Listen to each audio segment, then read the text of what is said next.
자, 네 번째 썰 한번 가보도록 하겠습니다. 댓글 컨텐츠고 영상 제목. 친동생도 돈 빌려간 지 3년이 다 되어 가는데 연락 한 번 없네요. 차용증이라도 써야 하나 씁쓸합니다. 작은 돈 아닙니다.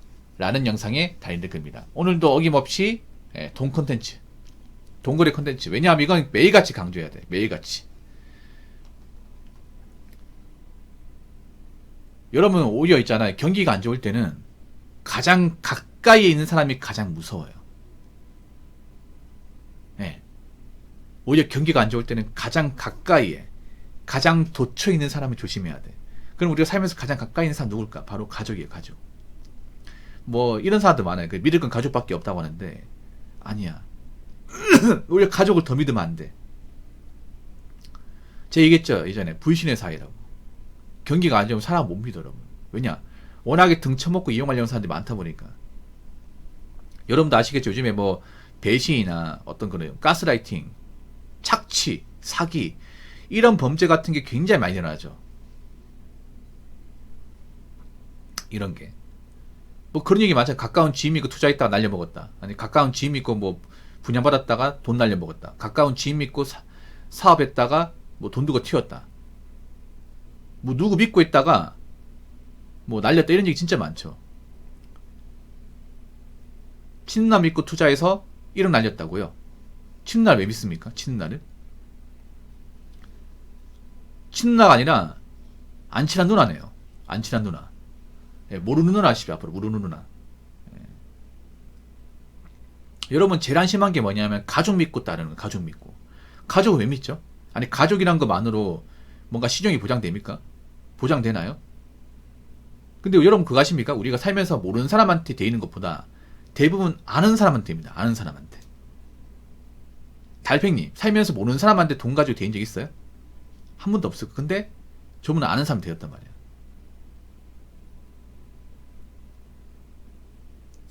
이런 거 보면 아는 사람 무섭죠 여러분. 아는 사람이. 경기가 안 좋으니 아는 사람을 더 무서워해야 돼. 그렇다고 아는 사람은 뭐 다 경계해야 된다, 손절해야 된다, 이건 아닙니다. 열심히 살고 금전적 문제 없으면 괜찮아. 근데 열심히 살지 않고 뭔가 좀 금전적으로 좀 문제가 있다. 그러면 좀 거리를 둬야겠죠 여러분. 거리를. 우리나라가 뭐 다른 나라는 어떨지 모르겠는데 우리나라가 어떤 가족 간의 어떤 분쟁이나 가족 간의 배신 사례가 많습니다. 많아요. 너무 많습니다 여러분. 그동안 나라에서 이런 것들을 좀 처벌하지 않았었거든요. 왜냐? 형법에서 그 친족 상대라는 법률이 있었습니다. 친족 상대. 이게 뭐냐면 친족 간의 재산 문제, 재산 범죄에 대해서 국가가 처벌하지 않는다. 그러니까 국가가 가족 문제에 개입하지 않는다. 그래서 가족 간의 돈 문제로 어떤 범죄를 일으켜도 처벌할 수 없었습니다. 민사로는 어떻게 할 수 있지만 형사적으로는 처벌할 수 없어서 쉽게 말해서 깜방문할 수 없었다는 거죠. 근데 작년에 그 법이 폐지됐습니다. 폐지돼가지고 앞으로 이제 부모님 내 돈 떼먹으면 부모님 깜빵 보낼 수 있습니다. 횡령죄 사기죄 고소해가지고 혐의쯤 되면 누나가 내 돈 떼먹었어. 그럼 사기죄로 고소해가지고 징역 사기 만들 수 있습니다. 진짜로. 앞으로 이제 이런 일이 벌어져. 앞으로 이제 가족을 고소해서 가족을 감옥으로 보내는 거 가능해집니다. 앞으로 소송 엄청 많아질 거예요 여러분.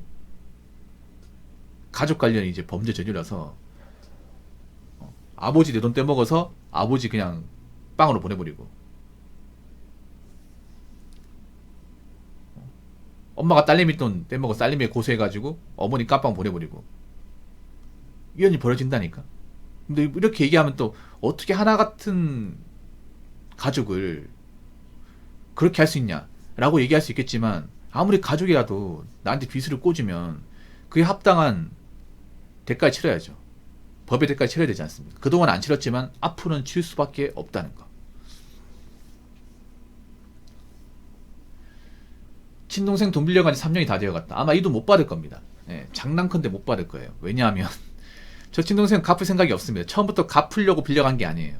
안 갚으려고 빌려갑니다. 안 갚으려고. 여러분 가족 간의 동거래가 제가 무섭다고 했습니다. 가장 무섭다고 했어요. 모르는 사람하고 동거래하는 것보다, 친구끼리 동거래하는 것보다 오히려 가족끼리 동거래하는 게 훨씬 더 무서워. 왠지 아십니까?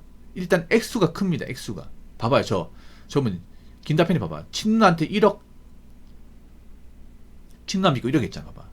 가족끼리 하는 건 저렇게 스케일이 크다니까, 여러분. 돈 빌리는 것도 가족 간에 꼴랑 몇만 원 아니에요, 이게. 최소 몇 백이야, 몇 백. 100단위야, 100단위. 보통 가족끼리 돈 문제 생기죠. 그러면 보통 몇만 원까지 전화 안 합니다. 보통 막 그런 거예요, 보통. 예를 들어 이런 거죠. 갑자기 뭐 동생이 전화 가지고 형이야? 난데 이거 어떻게 해야 되냐 이거. 뭔데 그래? 형 내가 그 사업한 거 있잖아. 요즘에 잘 안 돼가 적자가 너무 심해. 나 웬만하면 형한테 손 안 벌리려고 했는데 형한테 좀 부탁만 하자. 돈 얘기야. 뭐 얼마나? 돈 많이 필요한데 한 2천은 필요해. 2천? 2천은 안 돼. 그럼 1,000이라도 어떻게 안 되겠어? 좀 만나서 얘기하면 안 될까? 보통 이런 식이야 이게. 이 가족 간이 어렵다고 하면 사람이 마음이 약해지거든 이게. 예. 우리나라가 가족 문제에 있어서는 사람들이 선을 긋지 못해요. 예. 형제 간의 어떤 그런 돈 문제에 대해서 나몰라라지 못합니다. 마음이 약해지고 남들도 마음이 약해져 이게. 그래서 하나밖에 없는 동생인데 내가 어떻게 나몰라라냐. 그래 좀 도와주지. 도와주고 나서 뭐 어떻게 받으면 되겠지. 근데 못 받지 이게. 문제는 그런 거예요. 액수도 크고 못 받아요. 저 사람 갚을 생각이 없어. 특히나 가족한테 또 돈을 추심 못해 이게. 모르는 사람한테 추심할 수 있겠지 이게. 가족한테 추심도 못해요. 누나한테 빌려줬죠. 많이 빌려줬죠. 많이. 얼마나 빌려줬습니까? 누나한테 얼마나 해줬죠? 피해자들이 많구나. 제 방에 피해자들이 많네요. 봐봐. 모르는 사람한테는 돈 안 해줬는데 정작 아는 사람한테 150만 봐봐. 몇만 원이 아니다니까. 몇만 원이 아니에요. 근데 갚습니까? 갚아요? 단돈 몇만 원 갚았습니까? 안 갚죠 이게. 왜냐? 처음부터 안 갚을 목적으로 빌렸기 때문에. 쉽게 말해 그건 빌린 게 아니라 달라고 한 거죠. 달라고. 맞죠? 가만 생각해보니까 못 갚을 것 같다는 게 뭐냐 하면 약간 그런 게 있어. 뭐냐 하면 가족 돈은 안 갚아도 된다 생각합니다. 안 갚아도 된다. 가족이기 때문에. 정말 야같지 않습니까? 네. 이런 걸 봤을 때 과연 가족이 좋은 주제입니까 여러분? 이렇게 피 같은 동생 돈 떼먹는데 좋은 사람이야 여러분? 야, 완전 거짓말이래 거짓말. 입 벌구네 입 벌구. 말로는 갚아야죠. 야, 저러니까 동생한테 돈 빌려가 놓고 못 갚고. 아유 진짜. 잘 들으세요 보부님. 아마 누님이 아마 여기저기서 인간성이 안 좋은 사람을 낙인 찍혔어요. 왜냐 가족들 때문일 정도면 이미 여기저기서 평이 정말 안 좋아 이게. 이미 주변 친구들 사이에서는 벤일 겁니다. 동관계 안 좋은 사람들 중에 가족들 때문인 사람 중에 주변 사람들 지인한테까지 이렇게 소문의 사람도 많거든. 그러면 이미 여기저기 벤을 많이 당했을 거예요. 안 봐도 비리입니다. 네. 생각해봐. 안에서 새는 바가지 밖에서 안 쓸까? 밖에 이미 샜겠죠 이게. 많이 샜겠죠. 그래서 앞으로는 가족 간의 돈 문제에 대해서 너무 여러분들 전적으로 도와주지 마시고 일부만 도세요. 일부만. 그냥 일부만 주세요. 그냥 일부만 주고 이 돈 그냥 도와줄게. 그리고 다시는 나한테 돈 얘기하지 마. 이렇게 딱 끊어야 돼 이게. 알겠죠? 자 댓글 한번 읽어보도록 하겠습니다. 돈이 얼마 있네. 얼마를 버네. 이 소리 하면 돈 없는 사람들 겁나게 몰려듭니다. 똥파리 하나 제거하는데 엄청난 에너지가 소모됩니다. 참 이게 무서운 게 뭐 가족끼리는 또 이거를 알아요. 가족끼리는 얘가 좀 돈을 좀 많이 버네. 얘가 좀 뭐 적금을 많이 들었네. 이런 얘기 다 알아요. 다 안단 말이야. 그래서 이게 참 무서워 이게. 그러니까 우리가 모르는 사람한테는 속이려면 속일 수 있거든. 있는데 가족한테는 이게 돈 얘기를 안 하기가 좀 애매해. 가장 가까이 있다 보니까. 맞죠? 자식이 이제 어느 회사 일하고 모여받고 뭐 돈이 올리는지를 가족들은 어느 정도 안단 말이야. 그래서 돈부터 하기 어떻게 보면 더 쉬워 이게. 모르는 사람한테 뭔가 두루뭉실하게 얘기하면 되는데 가족한테 그렇게 얘기하기 좀 어렵거든요.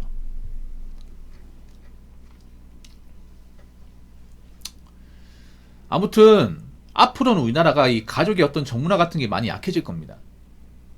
그렇다고 뭐 가족 문화가 아예 없어지는 건 아니야. 근데 점점 가족 문화의 어떤 힘이 없어지고 있긴 해요. 왜냐하면 점점 핵가족화 되고 있고, 이제 부모와 같이 사는 가족도 적어지고 있고, 부모 자식 간의 어떤 정문화도 좀 적어지고 있습니다. 부모 자식 간에 안 보고 사는 집도 많고, 뭐 사실상 남이죠. 안 보고 살면. 부모 자식 간의 사이가 좋은 집도 있지만 그렇지 못한 집도 많이 있어요, 이게. 부모 자식 간의 사이가 좋아도 돈 문제가 익혀버리면 원수가 됩니다. 나 그런 거 진짜 많이 봤거든. 분명히 부모 자식 간의 사이가 좋았어. 근데 이 돈 문제 때문에 집안이 어려지면서, 돈을 안 갚으면서, 아니면 부모님이 뭐 사업 같은 거 해가지고 자식이 돈을 보태줬는데 그거 엎어졌어. 그러면 가족 간의 정문화가 완전히 깨져버려요. 그동안 이제 잘 공들였던 그런 가족 간의 어떤 그 정이라는 공동탑이 와드로 무너집니다. 돈 때문에. 그런 거 수탁이 많이 받습니다. 그럼 어떻게 해야 된다? 아무리 가족이 돈 때문에 힘들어도 다 도와주면 안 돼. 그렇다고 뭐 나몰라라 하면 안 됩니다. 딱 적당히 도와줄 만큼만 도와주고 그 이상 도와주면 안 됩니다. 마음 약해지면 안 돼. 내가 제일 한심한 게 뭐냐 하면 가족이 힘들다고 내 전 재산 다 터는 거야, 이거. 내 가진도 다 털어가지고 뭐 내 가진도 없어버리고 그때 뭐 결혼도 못하고 사는 거. 이 제일 한심한 거 여러분. 이런 분들 좀 있거든요, 여러분.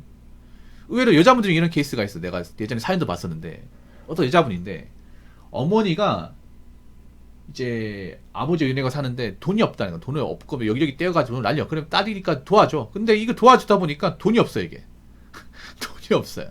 금이 어디 가서 막 뭐 플렉스하고 그런 사람이 아닌데 열심히 사는 돈이 없대.